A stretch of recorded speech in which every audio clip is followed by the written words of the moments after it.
दोस्तों, इंसानियत को शर्मसार कर देने वाला ये घटना राजस्थान के पाली जिले की है, जहां एक बहू हवस के आग में अंधी होकर अवैध संबंध में रोड़ा बन रहे ससुर के बार बार टोकने से इतनी नाराज हो गई कि अपने दोनों प्रेमी के साथ मिलकर लाठियों से पीट पीट कर उनकी हत्या कर दी।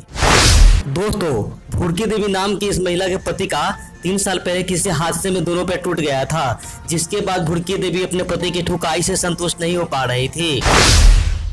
ऐसे में भुड़की देवी जोरदार तरीके से ठुकाई करवाने के लिए 38 साल का रमेश और 23 साल के ओटाराम को अपना ठुकाई ऑपरेटर बना ली और चोरी छिपे दोनों के साथ संबंध बनाने लगी। लेकिन दोस्तों, कहते हैं कि सच्चाई चाहे जितना भी छिपा लो, एक दिन न एक दिन सबके सामने आ ही जाती है। ऐसे ही ये बात महिला के ससुर चंपालाल को पता चल गया और ससुर बहू के संबंध को लेकर मना करते थे और घर संभालने की बात कहते थे, लेकिन महिला अपने ससुर के बातों पर ज्यादा ध्यान नहीं देती थी और उनके बातों को अनसुना कर देती थी। दोस्तों, ससुर के बार बार टोकने से परेशान होकर भुड़की देवी कुछ दिनों के लिए ये सब छोड़ भी दी थी, लेकिन फिर से उसका जवानी उफान मारने लगा और वो हवस के आग में तड़पने लगी और 23 अगस्त 2022 मंगलवार के रात अपने पति को सो जाने के बाद फिर से रमेश और ओटाराम दोनों प्रेमी को अपने उफान मारा ही जवानी का गर्मी शांत करने के लिए कॉल करके बुला ली और दोनों प्रेमी के साथ दूसरे रूम में चली गई। थोड़ी देर बाद कमरे से आओ की आवाज सुनकर महिला के ससुर चंपालाल का नींद खुल गया और जिस कमरे से आवाज आ रही थी उस कमरे के तरफ गया